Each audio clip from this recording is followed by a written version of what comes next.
welcome everybody to the 10th prayer space session.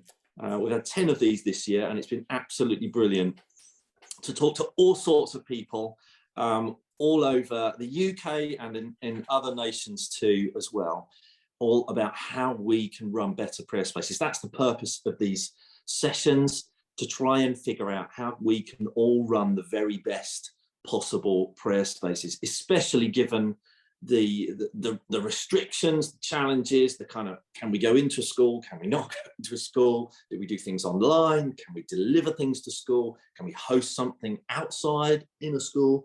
There's been all sorts of different variations, ways that people have innovated and figured out how to host prayer spaces over these past couple of years, in fact. And I think the important thing is that we found ways to do it. Prayer spaces probably never been as important as they are now. I'm sure that you and your work with schools or in schools, you are experiencing what we are too, in that the demand for spaces for children and young people to reflect and process what's going on, to find some stillness amongst the busyness and the chaos and the uncertainty and the fear and all the other things that they're experiencing right now, is as important as ever, if not more important than ever. And so we want to keep serving school communities wherever we possibly can.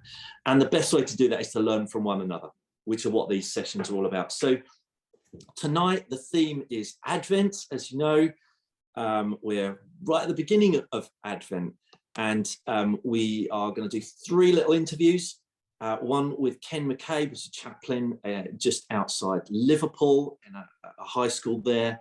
Tim's going to interview Ken about some Advent prayer spaces that he's got planned and has done before. And then Tim's also going to interview Kirsty, who leads B Space, charity based in Oxfordshire, about their prayer spaces, and a little bit of Narnia. I think we're expecting a little bit of Narnia, which will be very exciting.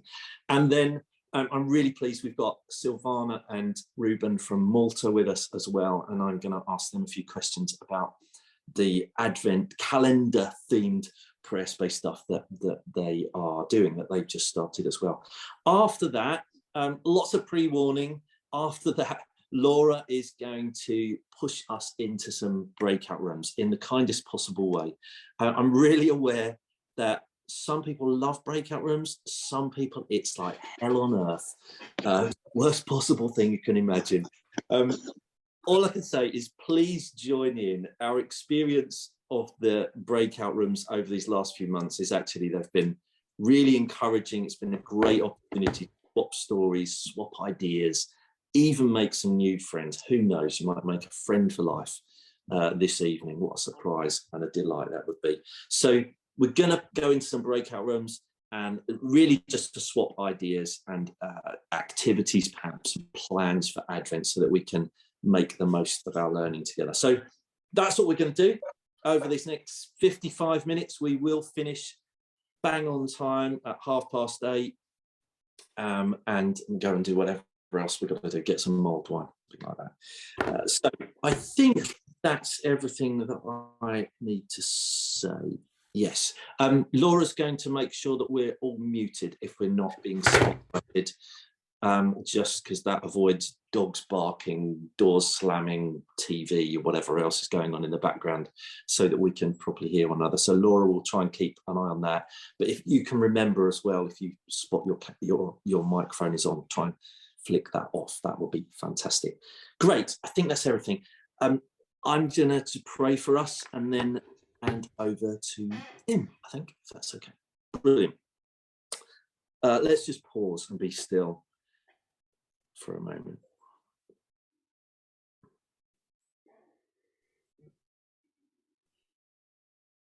I know that some of you have been using 24/7 Prayers Lectio 365 app, and I really like the prayer of approach that's at the start of every day this Advent. I'm just going to pray this for us as we begin this evening.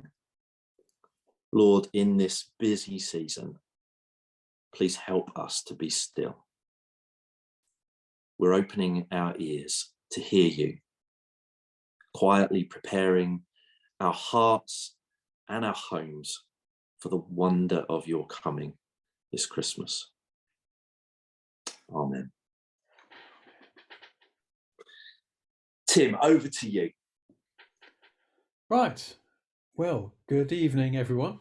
And a massive good evening to Ken McCabe, who's still muted. There he is, not muted any longer, who is our first interviewee of the evening. So, Ken, lovely to see you. We caught up on a Zoom call a few weeks ago, which we might mention some of in a bit. But for the folks here, who just introduce yourself. Who are you? Whereabouts are you? And what do you do?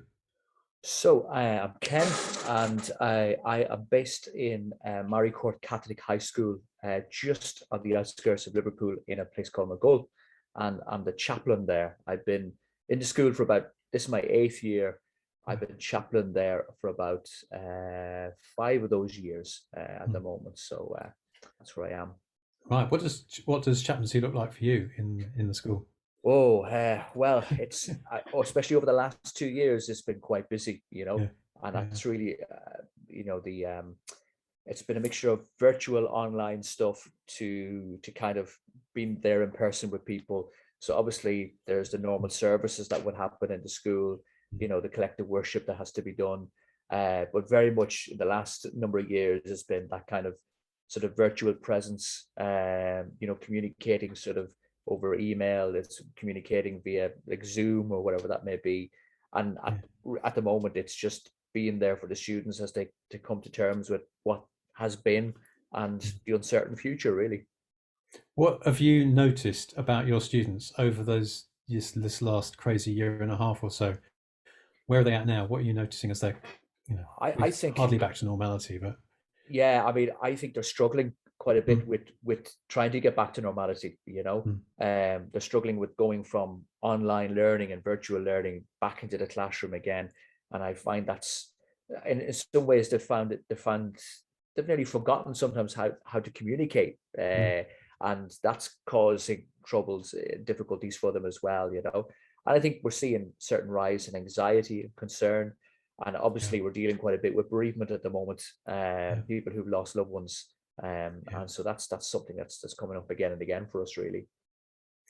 And you're there to support the whole school community, I guess. How are you managing? That's a good question. I found towards the end of last year really difficult for some reason. Towards the end of the academic term last year, we had a number of staff who lost loved ones, but not through COVID. And it just seemed to be just happening again and again. So by the end of the academic year, I was exhausted, really. I thought the summer holidays would help, but it didn't really, and I'm sort of back in again. So very much trying to look after myself, very much trying to sort of make sure that I can get refreshed as much as I can through spiritual direction, through my own prayer life and stuff. But it's tiring. It's still exhausting in some ways.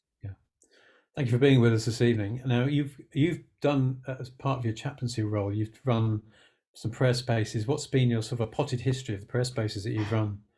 Well, I mean, I came across the whole idea of prayer space by accident, really. It's just I spoke to, I worked with a group called, I'm sure you know them, Youth for Christ, and Liverpool Youth for Christ. And I worked with a youth worker from a local church. And I decided I wanted to just create prayer stations within the chapel.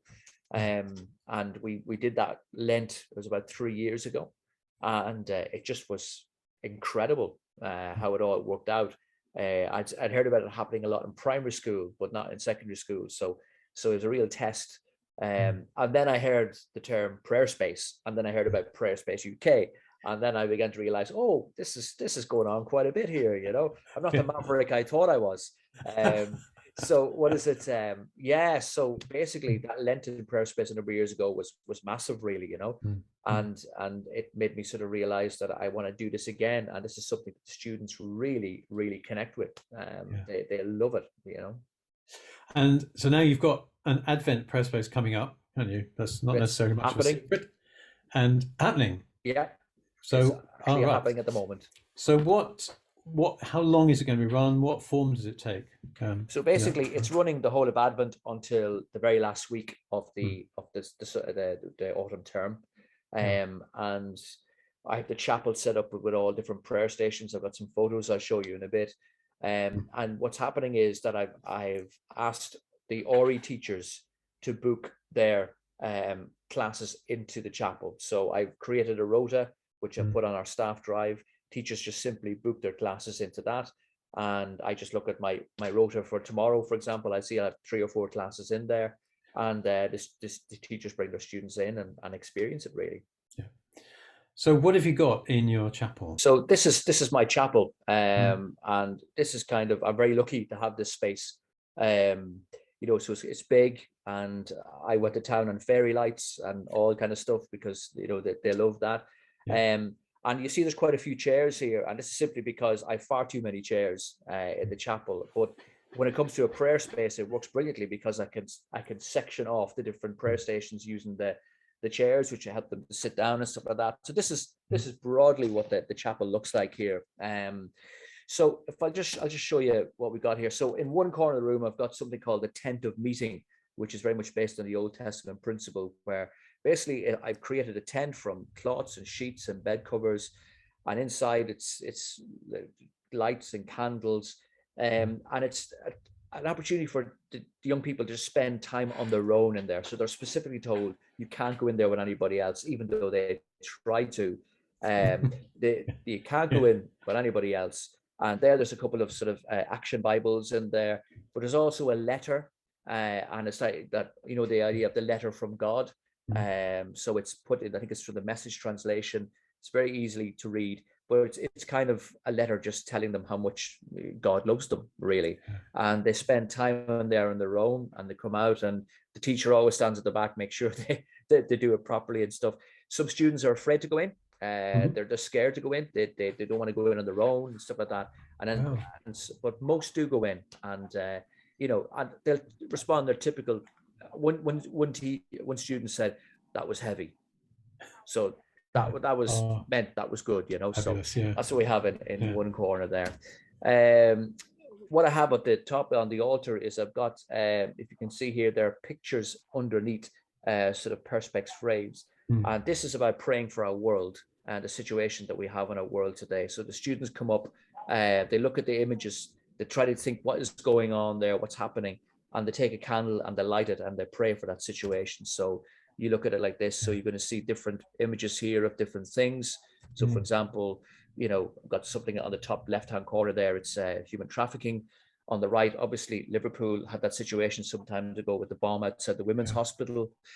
We have on the bottom left-hand corner, you've got the issue of weight, of, you know, the pressure on teenagers to look a certain way. The other corner, we've had COP26 and that. So all these are kind of images basically, which they pray for and pray for our world. I've also got something called the Tree of Gratitude. And so it's a Christmas tree, but what they do is they create baubles from basically card. They write down 3 things they are thankful for since last Christmas. So it's very much focused on the year itself. And, you know, you get the bauble on Google Images, you can print it out and they cut it out. I find it's important for them to getting the cutting, the tying the ribbon and stuff like that, because they probably could get through this in 15 minutes, but the cutting and the tying and all that just expands that time. It makes it quite mindful, doesn't it? Yeah. Just that physical activity around the thought process that's going on, and and they're thinking about it as they do it and such like. So that's the Tree of Gratitude. Another station is what we've done is I've taken the figures out of the crib and situated them in the different stations. So this is about the shepherds, about them being kind of the lowest group in society. And this station is about looking at those groups in our society who we often disregard and forget. So this is the homeless. And what I've done is I've teamed up with a couple of homeless organizations in Liverpool, and the students here create Christmas cards for them. And what they'll do is they'll write a Christmas card. I've asked them to specifically write a message for the person.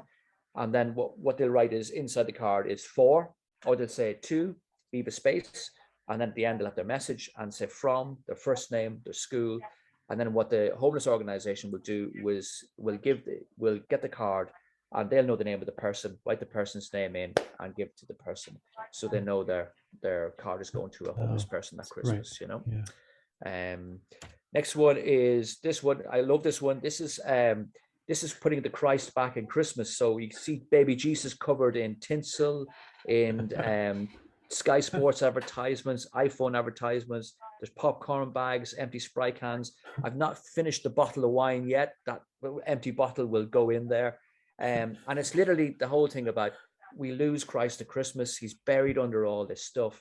And what I get them to do here is to sort of cut out stars, and basically they're going to write down how they can put Christ back into Christmas this year.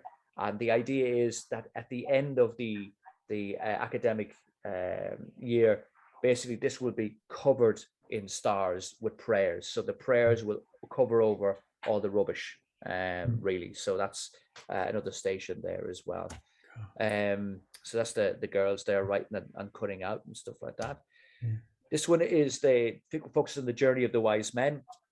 So yes, I did go to Smith's and buy 5 bags of sand, and got lovely stars and lights and stuff like that, and basically put the 3 wise men there. And what they have to do here is two things.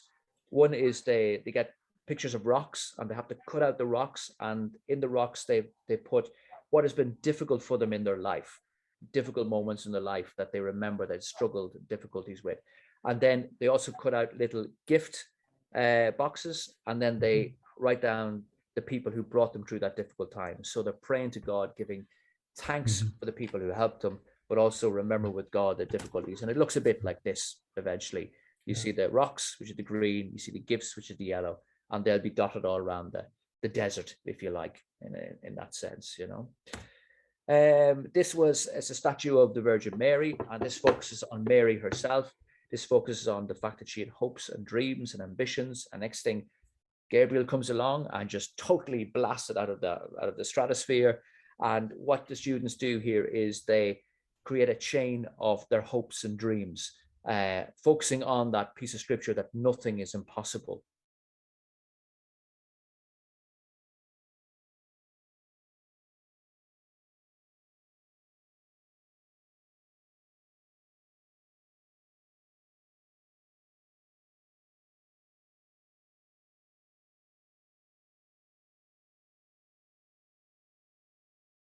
With all the figures out of the crib, there's absolutely nothing in the crib, just a bit of straw. Now, I'm very lucky. I inherited this crib from the Sisters of Mercy who run the school. It's a massive structure. And basically what I did there was basically made just, I suppose, the emptiness of it. No baby Jesus, no Mary, no Joseph, nothing. But imagine Christmas never happened. You know, how would it affect our world? How would it be different if we had no Christian faith? And they just sit before the empty crib, and then they write on sort of post-it notes how they think the world would be different. That, you know, what's interesting is coming up again and again is there'll be less love in the world. So, you know, stuff like that as well. So there you see. That's really powerful, Ken. And that's it. That's what I'm doing at the moment. Fantastic. So classes sign up to come into this. It's open for all of Advent. Does that mean that students can come back break at lunchtime if they want to pop back in, or towards the end of just before the end of the term, really, because what happens is that students will be coming in before they come in with their classes, so it wouldn't have that effect. So for the last week of term, it's open at break and lunchtime for them to come in. Well planned. Wow, that's fantastic. Ken, we need to stop there, but I'm going to give you one last, what's been a favorite moment that stood out for you from this last couple of weeks of last week of running this? I think for me, it has been the student who was able to write down on that rock in the desert something he's never able to admit to himself before about a painful memory around his dad, and he was able to put that down. But he was also able to recognize the good that came from that, in terms of he was able to write down the gift box. So for him to be able to say that, write it down, and do it was great. Wow, fantastic. Ken, thank you very much. Right, Kirsty, hi. Welcome from B Space in Oxfordshire. So welcome. Just a little introduction from you then. What is B Space? We know what Oxfordshire is. We know roughly where it is, but what is B Space? What do you get up to? B Spaces, prayer spaces in schools in Oxfordshire. Yay! Yeah. Done in just So a few yeah, words. Yeah. we're a Christian charity. We support churches in Oxfordshire to run prayer and reflection spaces in their local schools. Basically, that's what we do. And in more normal times, I think what you just said slightly undersells what the scale of what you do, doesn't it not? What Yeah. sort of, how many prayer spaces are you supporting, resourcing, equipping, encouraging in in the years before? Yeah, pre-COVID, Yeah. we'd reached about 150 schools in Oxfordshire, which is more than a third. And Wow. so we've run over 500, supported churches across Oxfordshire to run over 500 spaces. So yeah, we're not quite sure how many students that is, but it's sort of, we estimate about tens of thousands, so which is amazing. And you do that. You yourself don't deliver any of these. Doing quite a lot at the moment. Yeah. Because so we basically will support the church with ideally their first and second space, so then they know what they're doing, train them up, and then they go off and ideally keep on running them themselves, because obviously the church has a relationship with the local schools, so that's what we're trying to support and encourage. So but at the moment, post-COVID, everyone's a bit like can you just come and help us set up and remind us how to run it again? Like, yeah, okay. Yeah, so which leads me on to the question, what we're talking about here, we're just restarting primary schools work here in Colchester, and I'm calling it primary reboot because it does feel like you're rebooting something that's sort of shut down almost. What's it like for you? What's the situation that you're seeing? So we're starting to be back in schools, which is amazing. So I've been in school, different schools every week since about October. So fantastic. Mainly schools that have had prayer spaces in the past, so not new to prayer spaces, but like you say, it's rebooting. So they're restarting, and so it's good. So not as many as pre-COVID, but definitely there's interest, and quite a few schools are willing to open up. We're wearing masks, we're sanitizing, we've got windows open, but we are getting into schools, which is great. So you've got some Advent prayer activities that you're first of all, people. I wanted to share some. The first ones were some that we did last year when we were in COVID, and so we were doing classroom kits, and I just adapted some, which you'll find on the Prayer Spaces and Schools website. They're on our website. I think the first one, if you bring up the first slide, Laura. The first one is Preparing Hearts, which I think Laura shared on the Prayer Spaces and Schools website. Brilliant, thanks. So that's top left. I just love this one, just thinking about Advent and what that means to Christians. So these are some that my son and I did, and we shared this on our Facebook page during Advent last year to encourage schools to use the classroom kits, which a few did, and then people just to pray at home. And then the main picture is about the angels bringing messages to different people in the Christmas story. And so thinking about that some of the angels saying, do not be afraid. So thinking about things that are perhaps a bit scary, and also joyful, think what things bring you joy. And then the angel wings, Mary, thinking about Mary and Joseph and all that they went through and what things are worrying concerning us at the moment. And that like Mary and Joseph did, we can trust in God to help us through sort of difficult situations. And then I had a few more activities, but we only had the 4 Sundays in Advent, so I just picked 4 of them. We had some activities on Emmanuel, on the shepherds. One of the 2 baubles is based on the Magi bringing gifts and thinking about how Christians believe that the Holy Spirit gives them different gifts, and thinking about giving thanks for the gifts we have and maybe asking for gifts. Did a nice one on about Simeon and Anna waiting at the temple for all the years, and so there's one on waiting and Simeon and Anna, and then thinking about how Mary, Joseph and Jesus became refugees, and so there's another little activity about thinking about refugees. So those were sort of Advent and Christmas reflections that we sort of offered to people last year. And then this year, I'm in the middle of doing, I did a Narnia space last week. Wow. This is my first Narnia space I did a couple of years ago. So Narnia, basically we have a wonderful team in Abingdon who create a different themed activity every year, and I'm not sure if they did for Narnia, but they use it for the holiday club, and then they offer it to all the schools in Abingdon as a sort of their prayer space for that year. Anyway, so they created this wonderful Narnia one. So this is the first one I did a few years ago in a small school near me. The next picture, that is gorgeous, this is the one we did last week in a school, and they were really keen to do, so we've got Mr. Tumnus's living room, so we tied, so on the left hand side with a chair, and then below the parcels, again that was similar to the gifts one, so thinking about what gifts that we have, what gifts we would like. And so it was interesting with some of the younger ones, we had things like unicorns and PlayStations, but with the older ones we were able to kind of delve into things like, you know, being helpful, being kind, you know, humility, things like that. Then the Christmas tree is our Christmas tree of hope, so thinking about the hope that Aslan brought, and what things we might hope for. And then the lamppost one is thinking about identity, so they all get to make their own snowflake, and so we have this wonderful, you can just sort of see the snowflakes behind the lamppost. All the snowflakes are different, and we're thinking about how unique and special they all are, how they're all different, but how they're all unique and special.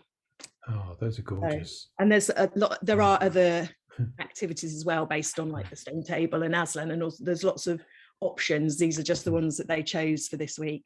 Yeah, that is just, it just looks magnificent. It looks so inviting. I was thinking it is, because you come in, the pictures probably don't, the other pictures probably show it better. You come into this lovely kind of snowy place, and it is very atmospheric with the snow and the lights and everything. And we basically just chuck up loads of white sheets, and we did, fortunately we have this snowy background. I was looking, you can get something similar on Amazon that's not too expensive. That's good. And obviously the Abingdon team bought the lamp, but I reckon you can make one quite easily. But other than that, it's basically lots and lots of white sheets. They put down, when they did it, they put down, you know, that wadding, that white wadding stuff. They put that all over the floor, taped it all down. We've just used our like white mats and cushions, but yeah, you could do that if you wanted to make it really snowy. Oh, that's gorgeous. Yeah. Wow. Kirsty, and what have been some of your, just as a last question to you as well, what's been your favourite moment that's come out of certainly the most recent spaces you've been running? I think, yeah, it's just being back in the prayer spaces, chatting to the kids, just, you know, having some really great conversations with them about how, you know, with the snowflakes, around how unique. I spent a lot of time making snowflakes the last couple of days last week, and it was just lovely, and thinking about how unique and special they are, and sharing that with them. And then in the feedback, it was just like, you know, just getting the feedback of them saying, you know, really love this, it's been so calm and peaceful in here, and we've really enjoyed it. So yeah, that's just been wonderful. It's good to be back, isn't it? It is. It's good to be back in. Brilliant. Thank you so much, Kirsty, and thank you for the fantastic pictures. That just brings it all alive. Right, I hand over at this point to Phil, who's going to connect us with Malta. Hello, Silvana, Ruben. Just tell us quickly about your connection with prayer spaces in schools. How did it all begin for you, and what's happening now? Yeah, so it's been in 2014 that we've Father Paul and myself came in contact with you, and then we invited you to come to Malta to also to train the educators. It was a wonderful experience, and from the time we've been like, yes, doing prayer spaces and promoting them wherever we are. Silvana, how about you? Do you remember? Yeah, it's the same for me. Ever since you came to Malta, I never looked back. So I set prayer spaces in the learning centers and schools with total support of Father Ruben and Father Paul. And now, since I am a pastoral worker and with spiritual development in schools alongside with other two colleagues, we serve schools, organizations, and train educators and catechists, and participate in events to promote prayer spaces with children and their family. Do you have any idea how many prayer spaces there have been in Malta since 2014? Oh, I think it's a bit difficult yeah. Especially, okay, let's say before COVID, it's been like, yes, a couple of hundreds of prayer spaces. But yes, during this time, it's yes, it's like this. It's a very similar to a situation where we are like starting up again and promoting prayer spaces again in the new circumstances. 200 prayer spaces, though, is amazing for a nation of 600,000 people. That is amazing. You have worked so hard at that. Tell us about Advent, your plans for Advent, because I know you've been doing something really interesting. Ruben, can you share your screen? Are you yes. Co-host, I think, now? Yes. So let's go for this. So this is our website. You're seeing, everyone is seeing this? Yeah. Yep. And so for this year, we've come with the idea to produce an online Advent calendar that will also that will be also used in schools and include different reflections, including prayer spaces. So together with yes, Kathleen, Svetlana, Silvana, we've produced these calendars. This is in fact for the early years, and this is for the primary years, and then also for the middle and secondary schools. For let's say for the early years, it has a very nice small reflection and music and the video. And then as years go by, there is added more thought, and therefore Silvana will speak more about this the secondary this for the secondary years. Yes. So the Advent calendar for secondary years consists of a daily reflection, a Bible verse, an inspirational or motivational video clip, and an activity which consists either of meditation or a prayer space, and then a concluding prayer. A short meditation is prepared for the 4 Sundays of Advent. And then as from the 16th of December till the end of Advent, one can find a Christmas-themed prayer space such as Cardboard Home Prayer Space, Peace Candle, Worldwide Shepherds, Fearless Angels, Forgiveness in a Manger Prayer Space, Light of Guidance, and My Gift to God. That's the Advent calendar. So maybe you can show them day 19, please. Yes, sometimes it takes some time to open the window, but it's part of the Advent waiting now. So day 19 is the only day that the prayer space is not related to Christmas. And we've created a prayer space about the self. And it is called Full Human Outline, and this is related to the self for students to believe in themselves. So basically, there is a small reflection, and then a Bible verse, I can do all things through him who strengthens me. Yeah. And then one can find the prayer space and what they have to do. For example, get a large sheet of paper, lie down on the length paper and trace your outline with a permanent marker. Write your name on your body sheet together with the following sentence. I believe in myself and in God as my source. And then they have to add words showing what you can do when you believe in yourself. And then there's the prayer. Dear God, help me understand that what I am willing to acknowledge about myself, I am willing to acknowledge about others. Create in me a deep sense of connection between me and others, and give me courage to believe in myself and help me see myself the way you see me. Nice. So you've got a different Advent calendar for each year group? Yes. That's for the early, for the primary, and for the middle and secondary students. 3 different calendars. and obviously they can use these at home as well as schools. I really like this. So I hope those of us on the call, we're checking out the web address is really simple. It's sds.mt. So spiritual development in schools .malta, MT. And you should be able to find all of the prayer space content on the Malta team's website there. One story was when a group of 5 13-year-old students were reflecting and praying on the homeless card box prayer space. And after entering in the card box home, the students could only imagine how life could be in the cold weather, living day in, day out in a card box home, except for one student whose eyes were filled with tears and shared with them that this was her real life story for the past months before crossing to Malta on a vessel full of refugees. And her family had no home back in their country and had to find some shelter in card boxes. For the other students, this was heartbreaking to hear what their friend was sharing with them as she continued to recall her difficult story before reaching land. And the students became more aware of the people who are homeless and faced the reality that it could happen to anyone. Wow, that's amazing, isn't it? How some of our simple prayer activities can be sort of profound and connect in a really deep way to students' lives.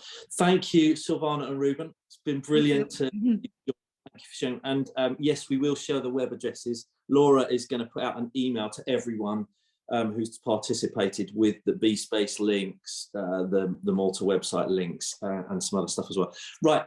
We're gonna dip into breakout rooms. As I said, please join in.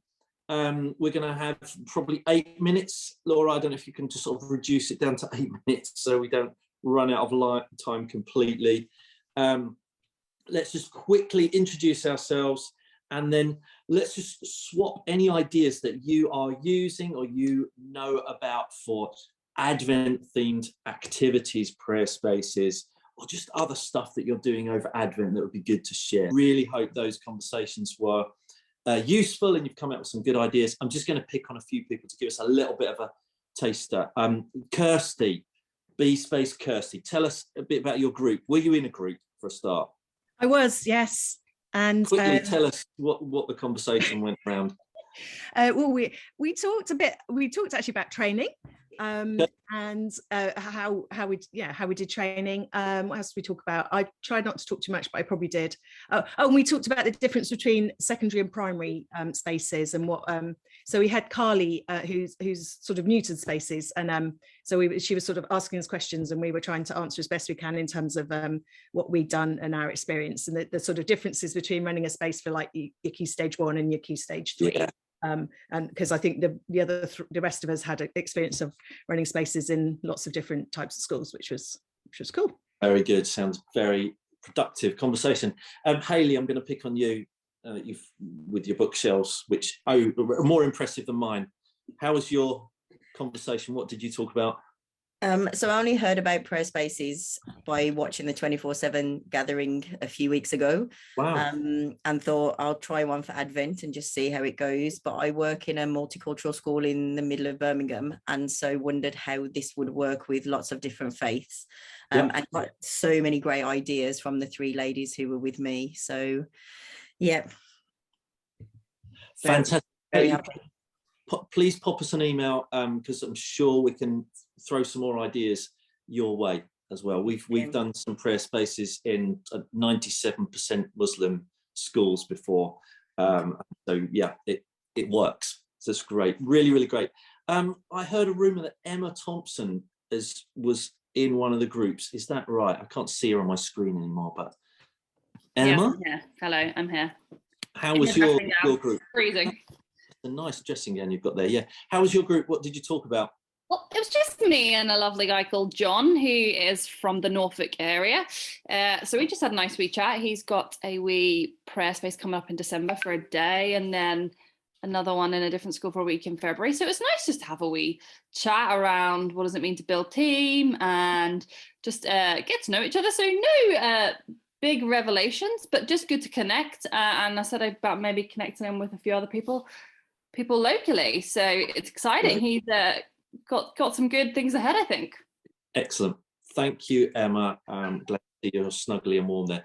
Ken McCabe, let me come back to you. How was your group? What did you get into talking about? Yeah, we a couple of things really. We talked about, Kat was talking about sort of how she's focused on CAFOD for Advent and activities around that.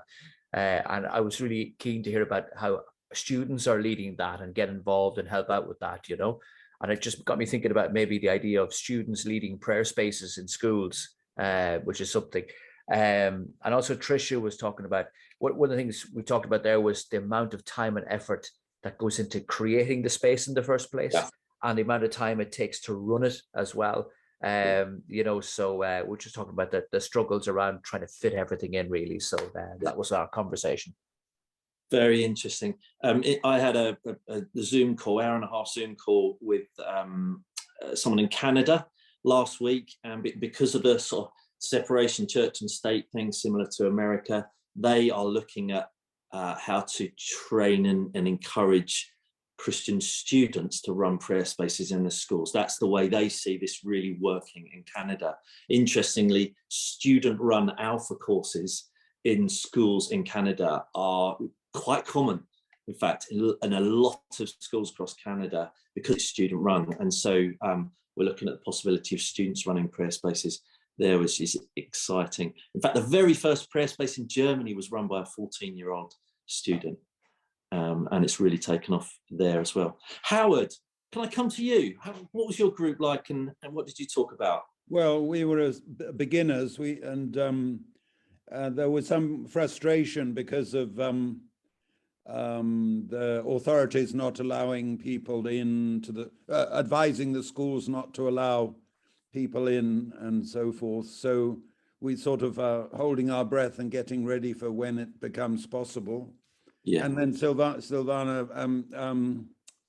we had our third friend from Malta who told us a bit more about Malta. And then I wondered if I'm the oldest person on this seminar, because actually during the last year and a half, we've lost a few of our team members. So getting back to normal or getting going again is tricky. But one of the things is that we called our prayer space a thinking space, so that school teachers who are afraid that we're going to preach or make students pray, they realize that a prayer space is a place where questions are welcome. It's about asking questions, and that's a good way to overcome some of the scruples that people have. Yeah. Thank you, everybody in the group. Thank you. Thank you, Howard. I think that's really wise. Prayer spaces get called all sorts of things. I really like soul space. I think quite a lot of people use that title, and I think that's a good one. Tim, can I come to you last? Just give me a little synopsis of your group. How do you get on?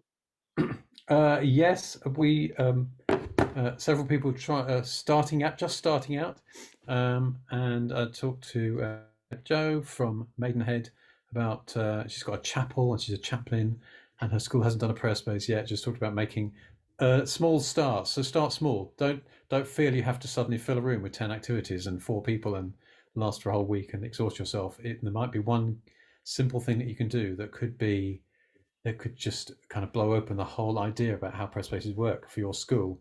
And we talked about hopes and dreams trees, which some places around here have done, which is a thing, just giving students a way of saying, hang on, what's my hopes and dreams for my life and for the world I live in for the coming year? And it's just a simple thing that you could do in break time and lunch times, but it'll have a huge impact. You have lots of conversations around it. And then I'm in the process of linking Kath English up with Liz Ogborn, because Kath, who's in our group, is wanting to start some things, and is from Bristol. So the legend that is Liz Ogborn, who's not on the call today, but is part of the Prayer Spaces School team, is from Bristol. So we're going to try and link Kath and Liz up. Amazing. Thank you, Tim. I hope tonight's been useful for you. As a kind of organisation, the ministry, whatever you want to call it, Prayer Spaces in Schools, our aim is to equip you and encourage you, link you up with people, share ideas, whatever we can do to help you run the best possible prayer spaces. So if anything has sort of pinged off ideas for you, or you've got questions as a result of tonight, Laura is going to edit this video and send an email with a link to it, which you can share with other colleagues if you want to. In that email, she'll also add in the web address for the Malta Advent calendars, B-Space website, and their library of activities there, the stuff on the Prayer Space in Schools website, and anything else we can think of. But please ping us an email. If you're running a Prayer Space, let us know. We try to keep a kind of track where prayer spaces are happening, but also so that we can share any local links, local networks, people who might want to come support you as well. And I totally agree with Tim. Start short and small. It will get bigger and longer because the demand is there. Because I think once schools realise that, as Howard says, we're not there to proselytise and to impose anything. Sorry, it's my dog's starting to bark. We're there to serve and be a blessing and be good news and seek first the kingdom of heaven and all sorts of goodness in that school. That's our aim, and prayer spaces do it really, really well. So it's a brilliant opportunity for us to be a blessing. So thanks very much for tonight. 2 quick things to tell you. One, if you haven't already come across Lectio 365, I'd really encourage you to check out that app. And we launched a new one today. Lectio for Families is a brand new app that launched today. It's in Android and Apple stores, and it's basically does what it says on the tin. It's Lectio style of praying the Bible together as families. So we've created an app for parents and carers to do short sort of devotionals, questions and a memory verse and a bit of reflection on scripture and some prompts for prayer.